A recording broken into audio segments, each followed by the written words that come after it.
A couple of months back, I reviewed the Powkiddy RGB10. It was a device that was very interesting, but it had its share of problems, so much so that I actually made 2 videos about it, which I almost never do. Ultimately, I've really grown to like this thing even after making those videos, and it is a device I would recommend to some people. But now from Powkiddy, we have the RGB10 Max 3.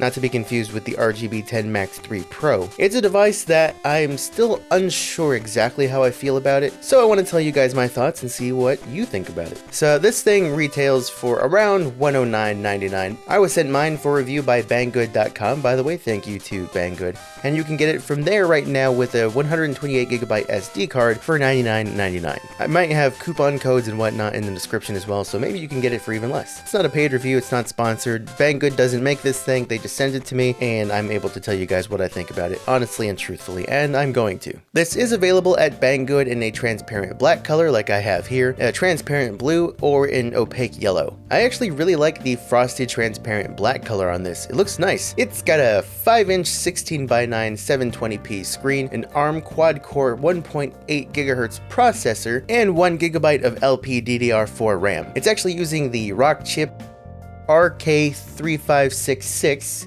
so if you know what that is, then there you go. Jokes aside, it's actually the same chip found in the RGB30, so this is basically an RGB30 in a different shape and body. The main differences are going to be the aspect ratio of the screen, and of course the form factor and comfort. Ergonomically, this thing is going to be much more comfortable than the RGB30. Not that the RGB30 is terrible, but it's just a flat, smooth brick. There's nothing really to it, other than the fact that it's a rectangle. The RGB10 Max is much more ergonomic and has these little grips in the back to make it much more suitable for long periods of gameplay. The RGB30 has sort of these inset shoulder buttons, kind of like the new 2DS, new 3DS, and so on, but the RGB10 Max 3 has pretty traditional shoulder buttons like you'd find on a Nintendo Switch. By the way, it also has a mini HDMI port at the top, so if you have a mini HDMI to HDMI cable or adapter, you can dock this thing to a TV or monitor to play on a bigger screen. I don't have mini HDMI handy, so I couldn't test it, but I hear it works fine. Out of the box, this thing runs Gel OS, and you have a few themes to choose from. You can switch to Arc OS or something like MIUI if you want to for a custom firmware if you're not happy with Gel OS, but for these reviews I like to just stick to these things as they are out of the box. I know a lot of you people watching want to know how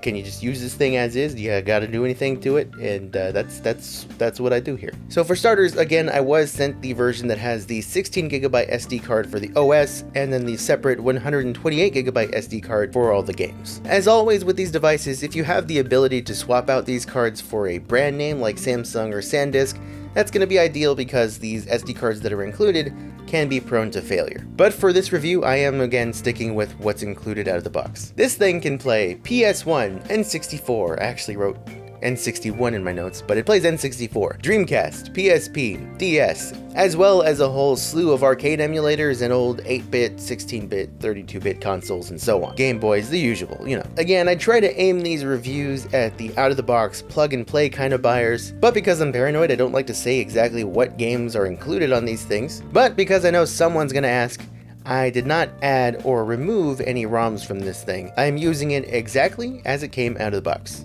Okay?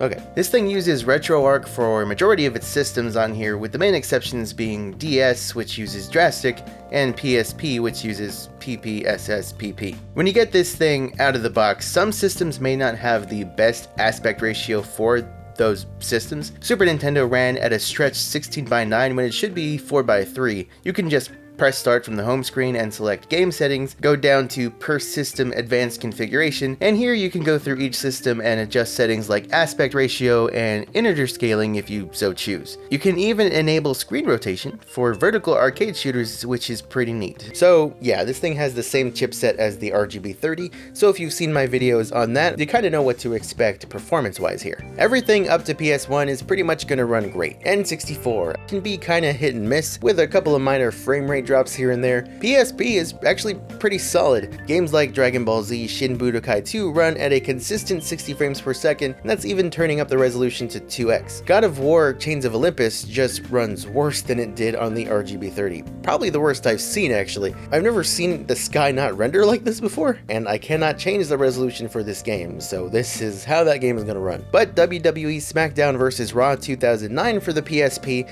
actually runs almost perfectly, so your performance is all going to vary by game. Dreamcast also seems to run with no issues. There can be some weird graphical glitches like these things on the floor in Donald Duck Going Quackers, which seem like they probably aren't rendering properly. I've never played the original, but these things don't look right. But in my testing, Dreamcast has been great. And DS runs pretty well, which is always nice. DS is always a challenge for non-touchscreen systems like this one, but there are plenty of great DS games that you can play without the touchscreen or without needing the bottom screen much at all. Those are the games you're going to want to stick to on a device like this. So yeah, DS is probably going to be a little hit and miss. I'm kind of noticing that Dragon Quest V here, the sound's kind of... That's not normal. That's not normal if that's not clear. Also, I'm pretty sure this isn't normal. You can use the trigger buttons to alternate the screen layout or which screen is displaying, and you can use the right thumbstick to bring up a little stylus cursor and click the left thumbstick to touch the screen. Honestly, the selection of DS games on this 128GB version is pretty impressive, especially compared to the smaller collections of PSP and Dreamcast, which is kind of funny considering that those two systems don't need a touchscreen. The 16:9 aspect ratio is going to be best for PSP because really I think that's the only system on here that natively uses 16:9. Most games on here are going to have varying aspect ratios closer to 4:3 or 1:1 and so on. This thing also has a 4000 mAh battery, which should get you around 8 hours of battery life. In theory. Listen, I had a heck of a time with this thing and its battery out of the box. If you watched my RGB30 video, you might recall I had an issue with the battery there and how it just absolutely plummeted to like dead after 50%. I mean, I was able to watch that percentage tick down in like real time in like seconds. This time, oh boy, it was a similar but different and very weird experience. Tell me, when is the last time that you used a device at 0% battery for hours? Probably never, right? Because usually when a device reaches 0% battery, it's dead, it's off. Not the case with the RGB10 Max 3, at least not for me. With this thing, when I first got it out of the box, I charged it overnight and it ended up at only around 83%. It's supposed to charge fully in like a couple of hours. After that, it went down pretty quickly to around 17%, and I just watched as the battery ticked down again in real time, and I thought, not again, please, not again, not another one of these. However, where it gets very strange is where the battery got down to the last few percent and it just hit the brakes. It's really not at 0%. I mean, maybe it is, it's close to 0%, but I've been trying to kill this thing for a while and I started at 14%. It jumped from 72% to 14 to 13 and now it's just taking forever to die.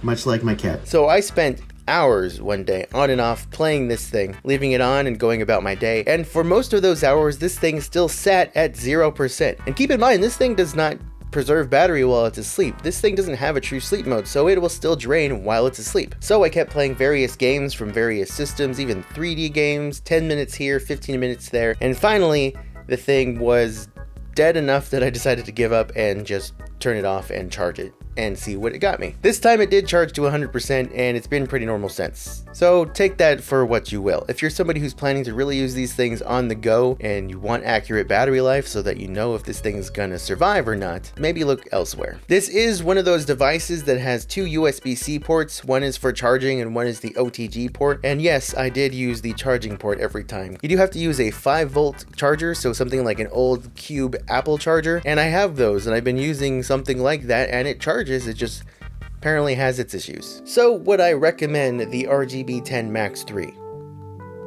Yes and no. I loved the RGB30 for its unique screen despite its problems. So much so that I am still using it. You know what?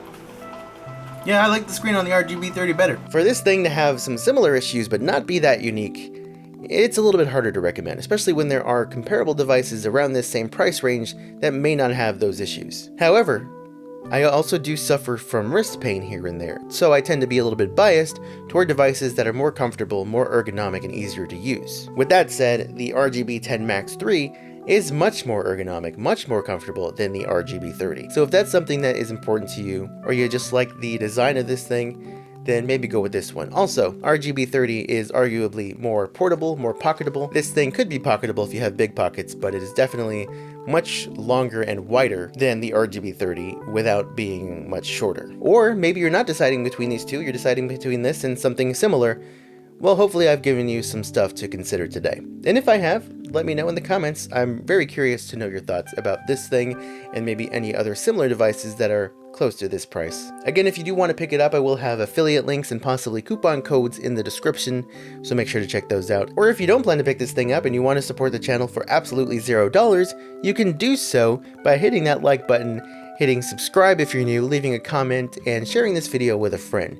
Also, if you do want to maybe help the channel and only spend a few bucks instead of $100, I have a Ko-fi or coffee, whatever it is, that's linked in like all the descriptions of all my videos, and I never really talk about it, but it's there if you guys want to contribute so that I can continue to do these things. I kind of don't want to keep getting sent these things by companies that send them to me. I kind of would prefer to purchase them myself if I could, just because, I don't know, it feels better to do that than to have to wait on a company to send them out to me. So that way maybe I can get some of these done a little bit faster, closer to release. But some of these things ain't cheap.